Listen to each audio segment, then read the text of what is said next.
네, 감사합니다. 우리 주의 말씀 보겠습니다. 주의 말씀. 누가복음 1장 5절에서 13절까지 있는 말씀입니다. 누가복음 1장 5절에서 13절까지 있는 말씀. 제가 한 절, 여러분이 한 절, 그렇게 같이 읽도록 하겠습니다. 5절부터 13절까지입니다. 유대왕 헤롯 때에 아비야의 반열에 제사장 한 사람이 있었으니 이름은 사가랴요, 그의 아내는 아론의 자손이니 이름은 엘리사벳이라. 이 사람이 하나님 앞에 의인이니 주의 모든 계명과 규례대로 흠이 없이 행하더라. 엘리사벳이 잉태를 못함으로 그들에게 자식이 없고 두 사람의 나이가 많더라. 마침 사가랴가 그 관례의 차례대로 하나님 앞에서 제사장의 직분을 행할세. 제사장의 전례를 따라 제비를 뽑아 주의 성전에 들어가 분향하고 모든 백성은 그 분향하는 시간에 밖에서 기도하더니 주의 사자가 그에게 나타나 향단 우편에 선지라. 사가랴가 보고 놀라며 무서워하니. 우리 같이 하겠습니다. 시작. 천사가 그에게 이르되 사가랴여 무서워하지 말라. 너의 간구함이 들린지라. 내 아내 엘리사벳이 내게 아들을 낳아 주리니 그 이름을 요한이라 하라. 아멘. 우리 옆 사람 함께 인사하겠습니다. 반갑습니다. 반갑습니다. 축복합니다. 축복합니다. 당신도 행복한 사람입니다. 행복한 사람입니다. 우리 장로님 한마디 하시죠. 믿음 안에 모든 소망을 아버지께 두신 여러분이 주님 말씀 안에 삶이 형통하도록 축복합니다. 아멘. 아멘. 감사합니다. 우리 하나님께 영광의 목소리 드리겠습니다. 감사합니다. 오늘 하나님의 때를 기다리자라고 하는 누가복음 두 번째 시간입니다. 두 번째 시간. 오늘부터 이제 그 누가가 본격적으로 이제 예수님의 그 이야기를 하기 시작합니다. 지난주에도 제가 말씀 드렸다시피 누가는 이 모든 일의 근원부터 이제 자세히 미루어 살핀 사람이 누구라고요? 누가. 우리 권사님 훌륭하시다. 우리 권사님 최고. 누가는 그 모든 것을 근원부터 미루어 살펴본 사람입니다.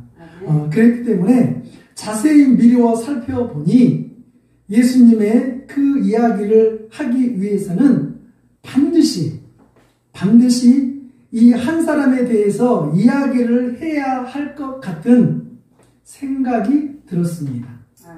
그 사람이 바로 오늘 성경에 등장하고 있는 침례 요한입니다.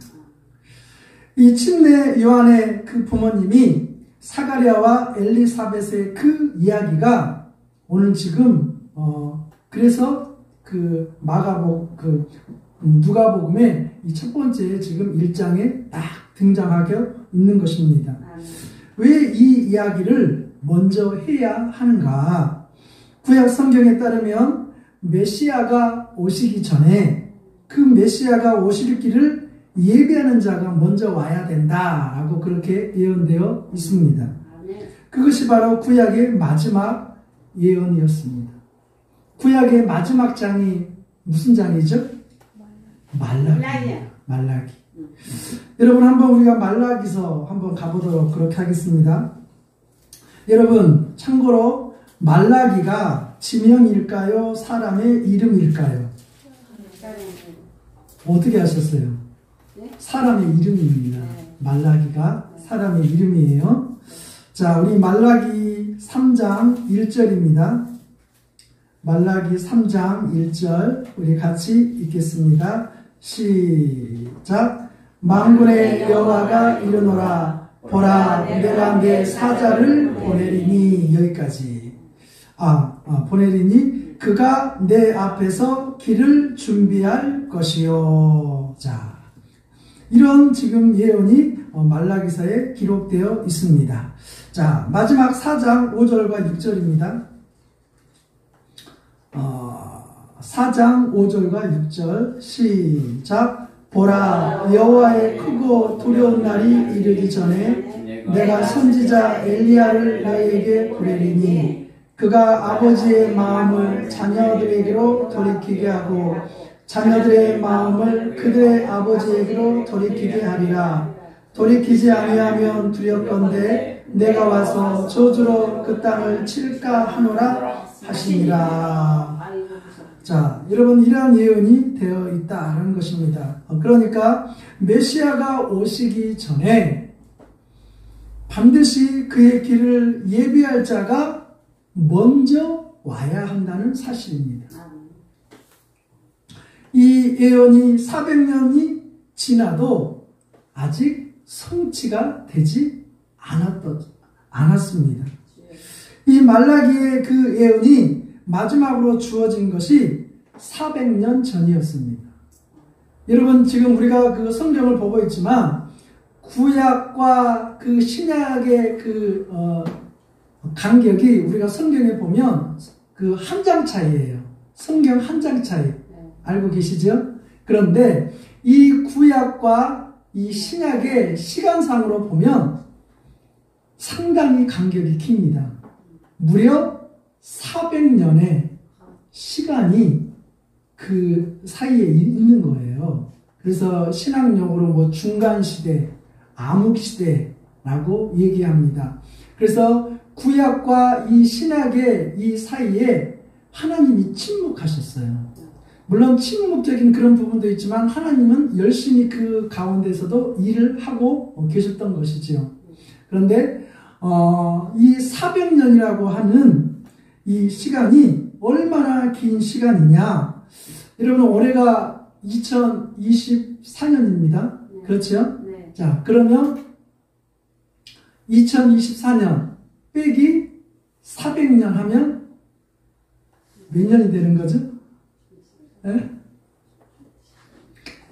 1624년.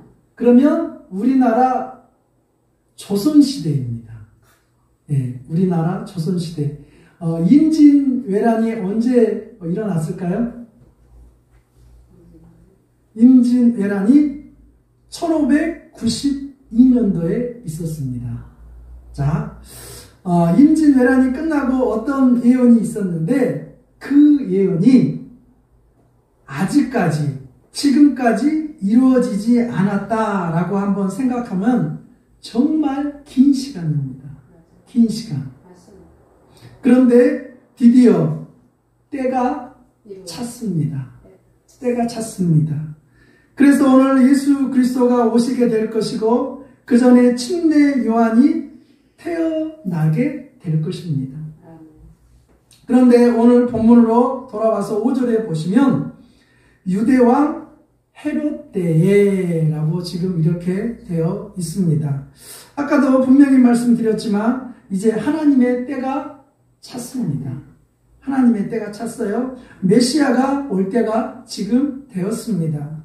그런데 사람들이 보기에 도무지 그 길을 알 길이 없는 그 시기가 지금 어느 시기라고요? 성경에 보니까 헤롯 때. 헤롯 때. 바로 그 때라는 것입니다. 여러분, 오늘 우리가 헤롯이라고 하는 사람 잘 알고 있지 않습니까? 역사를 통해서도 우리가 성경을 통해서도 잘 알 수 있는 인물인데요. 이 사람은 소문난 폭군입니다. 폭군. 심지어 자기 아들까지 죽이는 사람이에요. 자기 아들까지 죽이는 사람. 그래서 오죽하면 헤롯의 아들이 됐느니 차라리 돼지로 태어나는 것이 훨씬 낫다라고 할 정도로 그 당시의 소문이 그렇게 났을 정말 그러한 시대입니다. 하도 헤롯이 괴롭히고 힘들게 하고 심지어 자기 아들까지 죽이니 차라리 헤롯의 아들로 태어나느니 돼지로 태어나는 게 낫다 할 정도로 그렇게 폭군 중에 폭군이었습니다. 그래서 메시아가 낫다라고 하는 이 말을 듣고 2살 이하의 그 아이들을 다 죽여라 라고 명령한 사람이 누구라고요? 헤롯. 네. 헤롯. 여러분, 아주 잔인한 사람입니다. 아주 폭군입니다. 그런데 바로 그때, 어둠의 그때에, 그 동시에 하나님의 때이기도 했다라는 것입니다. 이것을 오늘 우리가 이해를 하지 못하는 것입니다. 지금 오늘 우리의 눈으로 바라보면 온통 사방이 다 어둠뿐입니다. 깜깜합니다. 뭔가 문제가 해결될 것 같지 않습니다. 막막합니다. 어두침침합니다. 그런데 그때가 하나님의 때가 될 수 있다라는 것입니다. 우리가 보고 있는 것과 하나님이 보고 계시는 것이 다를 수 있음을 오늘 우리는 깨달아야 될 줄로 믿습니다. 분명 오늘 우리가 보기에는 어둠의 때예요. 우리 이성호 집사님이 아까 기도하셨지만 어둠의 때예요. 어둠의 때. 우리가 살아가고 있는 이 시대, 어떻게 보면 우리를 적용했을 때 우리의 삶을, 나의 삶을 바라볼 때 어떤 사람은 뭔가를 잘 풀려가고 있는 것 같은데 나의 삶은 풀리지 않고 답답하고 어둠뿐인 거예요. 사망이 막혀있는 것 같아요. 터널 속에 갇혀있는 것 같아요. 어둠의 때라는 것입니다. 그런데 하나님은 그때가 하나님의 때라는 사실입니다. 하나님의 때라는 사실이에요. 여러분, 하나님은 그 어둠의 때를 하나님의 때로 바꾸실 수 있는 분입니다. 아멘입니까? 아멘입니까? 오늘 우리가 이 사실을 알아야 한다는 것입니다. 우리가 살아가고 있는 이 시대가 바로 어둠의 때를 지나가고 있기 때문에 그렇습니다. 오늘을 일컬어 사람들이 이렇게 얘기합니다. 희망이 사라진 세상. 희망이 사라진 세상. 여러분, 몇 년 전에 이런 말이 유행했습니다. 삼포 세대다. 여러분, 이런 말 들어보셨죠? 네? 결혼도 출산도 취직도 다 포기한 세대다. 다 포기했다. 예, 지금 그런 말이에요. 이것이 오늘 우리가 살아가고 있는 현실이라는 것입니다. 슬프죠.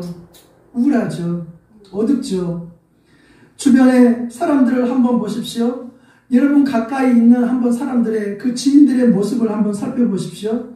그전에는 안 그랬어요. 그런데 언젠가부터 냉소적이고 비판적으로 변한 사람들을 보게 될 것입니다. 왜 그 사람들이 그렇게 되었을까? 왜 그 사람들이 그렇게 되었을까? 아니, 왜 내 자신이 그전에는 그런 사람 아니었는데, 따뜻한 사람이었는데, 온유한 사람이었는데, 냉소적이고 비판적인 모습으로 변해 있는 오늘 우리의 모습을 볼 수 있다라는 것입니다. 왜 그럴까? 왜 그럴까?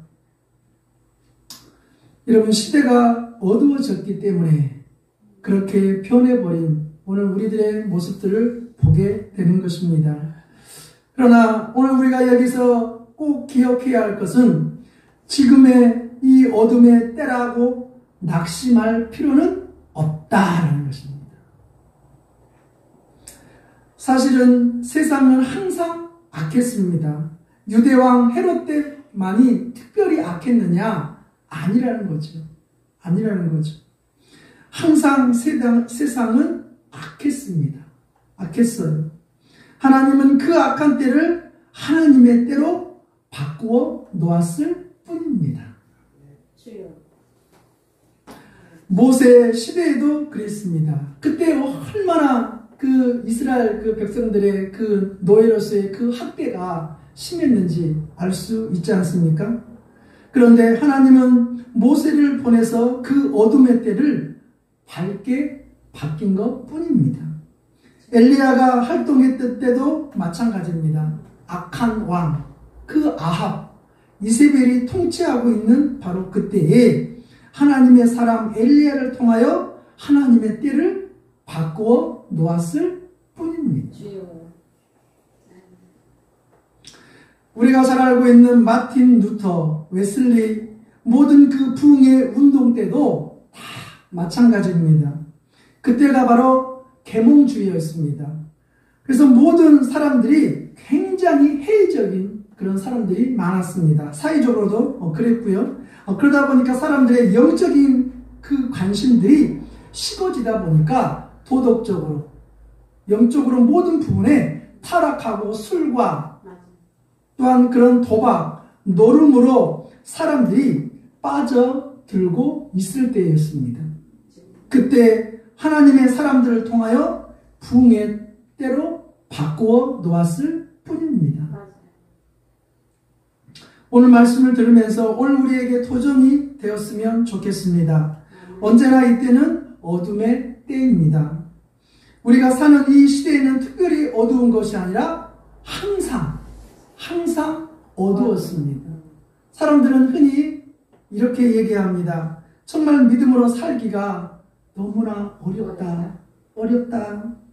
요즘 어떤 사람이 개척을 하느냐, 개척하면 바보다, 그런 얘기 합니다.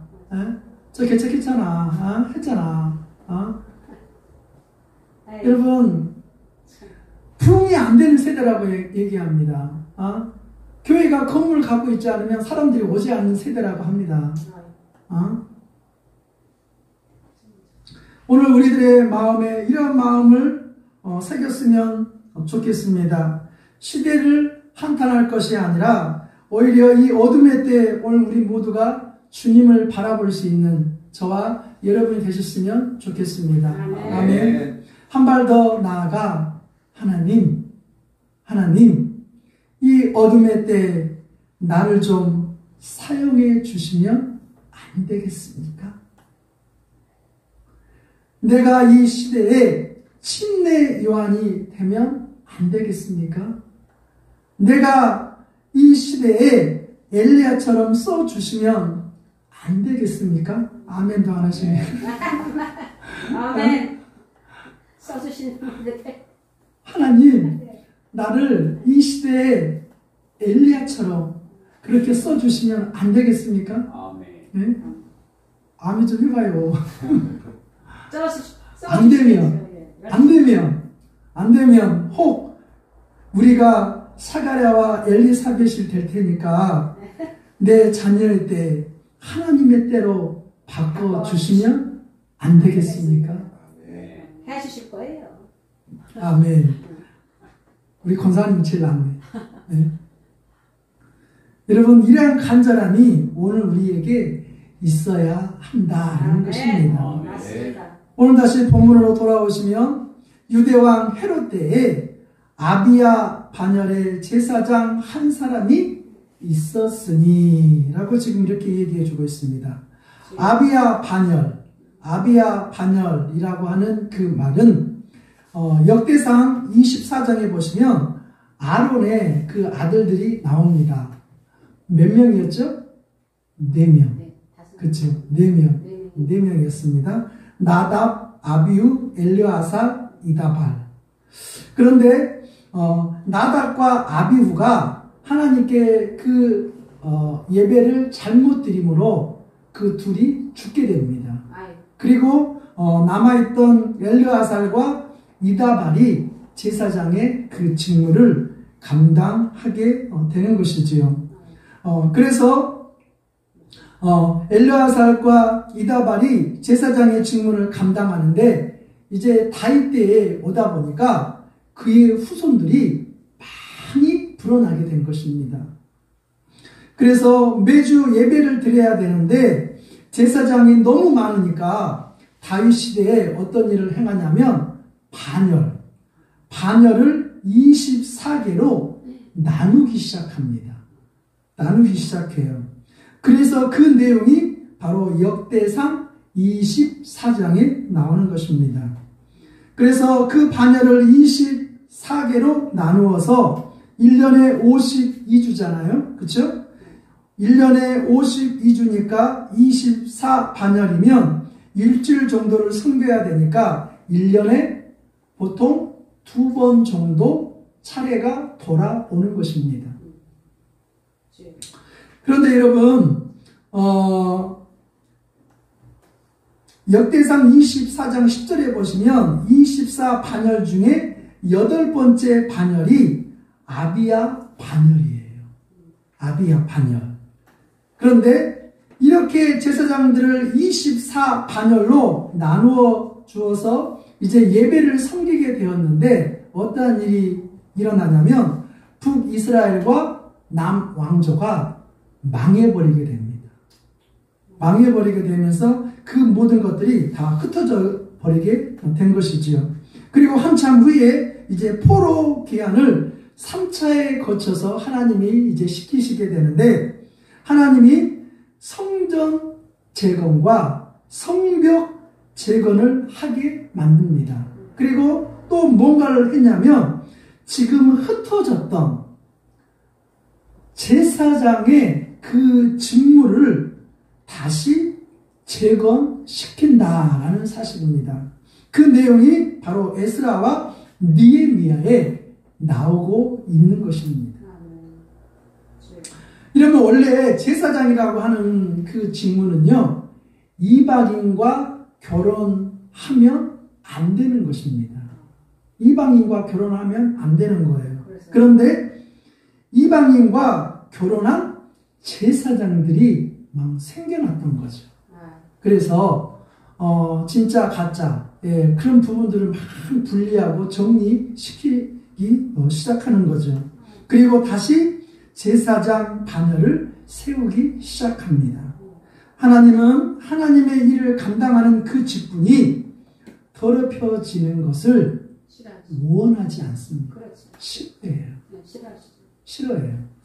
여러분, 그 제사장의 직분, 그러니까 오늘날로 이제 그 목사라고 하는 그 직분을 감당하는 데 있어서, 뭐 지금 뭐 그럴 수도 않을 수도 있지만, 과거에 보면 그 먹는 거에 대한 그 혐오스러운 막 그런 것들을 이렇게 드시는 분들이 엄청 많았습니다. 그래서 이렇게 질병으로 이렇게 고통하며 돌아가시는 분들이 의외로 많았어요. 목사라고 하는 그 직은 여러분 어떻게 보면 함부로 어느 한 장소라든가 뭔가를 이렇게 막 하나님이 싫어하시는 어떤 그런 부분들을 즐겨 드시면 안 됩니다. 안 돼요. 특히 한국 사람들의 그 해외에 그 나가가지고 그 안 좋은 그런 모습들이 참 많이 있지 않습니까? 특별히 목사직이라고 하는 것은요 구별되어야 돼요. 네, 그래서 그런 부분들을 좀 오늘 우리가 지혜가 있어야 될 줄로 믿습니다. 그래서 여러분 오늘 이 말씀에 오늘 우리가 적용되어야 될 점이 있다라고 저는 생각되어집니다. 그래서 오늘날 이 시대는 목사, 장로, 권사, 집사직이 매우 무질서해진 시대라 저는 그렇게 생각되어집니다. 여러분 절대 소명 없으면 안수 받으면 안 됩니다. 안수 받으면 안 돼요. 여러분 교회의 직분을 너무나 우습게 생각하는 이 시대에 오늘 우리가 지금 살고 있습니다. 흩어진 이 시대에 교회에서는 반드시 직분자 교육을 꼭 받아야 된다라는 저는 그렇게 생각하고 있습니다. 아무튼 제가 왜 이런 얘기를 드리느냐, 중요하다라는 말씀 드리고 싶습니다. 자, 8절에 보시면 우리 함께 읽겠습니다. 8절 시작. 마침 사가랴가 그 반열의 차례대로 하나님 앞에서 제사장의 직무를 행할세. 자, 아비야의 그 반열의 차례가 이제 돌아왔습니다. 1년에 2번 정도 예배를 드리는데, 그런데 오늘 한번 9절에 보시면 다윗 시대에 없던 것이 이제 하나가 추가되었습니다. 제사장의 전례를 따라 제비를 뽑아 주의 성전에 들어가 분양하고 이렇게 되어 있습니다. 자, 이것이 무슨 말이냐?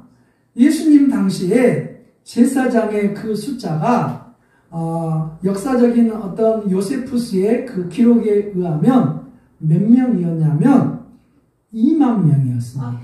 2만 명. 제사장의 그 숫자가 2만 명이었어요. 2만 명을 24 반열로 나누면 한 반열에 무려 800명 정도 됩니다. 1년에 2번 정도 차례가 돌아오는데 800명 중에 한 사람만 들어가서 분양할 수 있게 되는 거예요. 그러니까 그리고 거기에서 한 사람이 들어가는데 뭘 뽑는다고요? 제비뽑기를 한다는 거예요. 그러니까 800분의 1이에요. 1년에 2번 정도 돌아오는데 이들의 소원이 무엇일까요? 이들의 소원이? 구약 성경에 보시면 제비뽑기는 사람이 뽑지만 그것을 하나님이 하신다라고 구약 성경에는 믿었습니다. 그래서 아비야 그 반열에 속한 제사장들이 이제 그 주에 딱 걸리면 그 다음 주부터 그들이 무엇을 하느냐?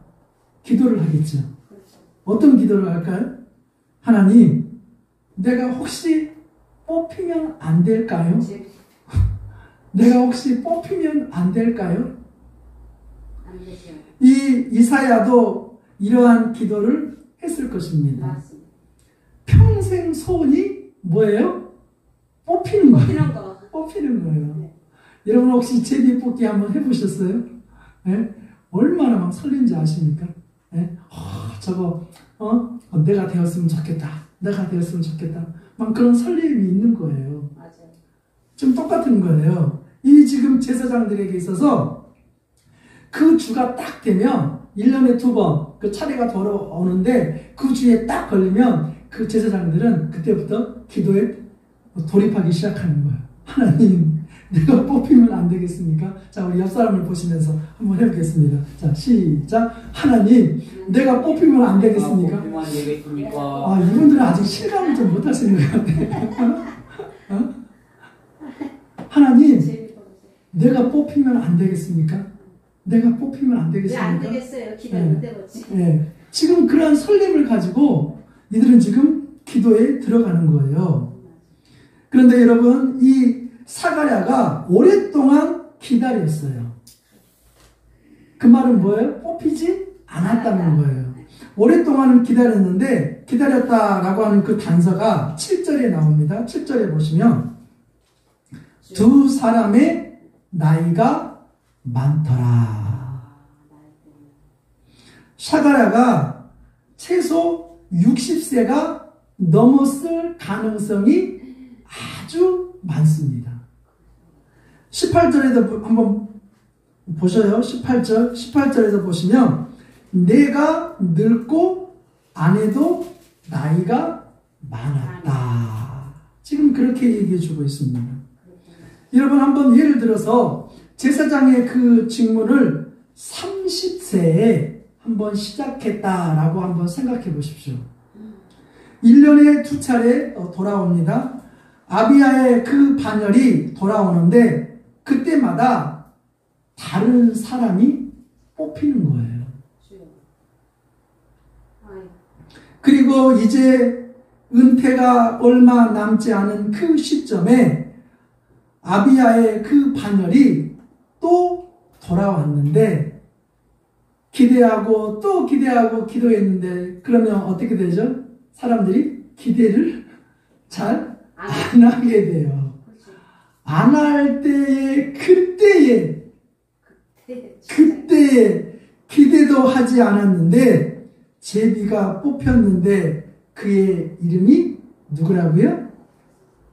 그의 이름이 사가랴. 여러분, 오늘 우리가 이러한 배경을 알고 오늘 9절 한번 읽어보겠습니다. 9절 시작. 제사장의 전례를 따라 제비를 뽑아 주의 성전에 들어가 분향하고. 이러면 오늘 우리가 이러한 배경을 알고 이 9절의 말씀을 읽으면 이날은 엄청난 감격적인 날이다라는 사실입니다. 우리가 이런 배경을 모르고 읽으면 아무런 감흥이 없어요. 그렇죠? 감동이 없어. 그런데 이러한 배경을 딱 알고 9절을 읽으면 이 샤가랴에 있어서 이날은 엄청난 감격적인 날이라는 거예요. 자, 우리 옆 사람을 보시면서 하나님의 그 때를 사모하십시오. 시작. 하나님의 때를 사모하십시오. 하나님의 때를 사모하십시오. 아멘. 사모하십시오. 여러분, 오늘 말씀이 좀 은혜가 되지 않습니까? 은혜가 되지 않습니까? 내가 무엇이간데 하나님이 오늘 우리 한 사람 한 사람을 뽑아서 예배 드리게 하고 있냐는 거예요. 지금 여러분이 지금 이렇게 나오셔서 예배 드리고 있다라고 하는 이 자체가 감격적인 날이에요.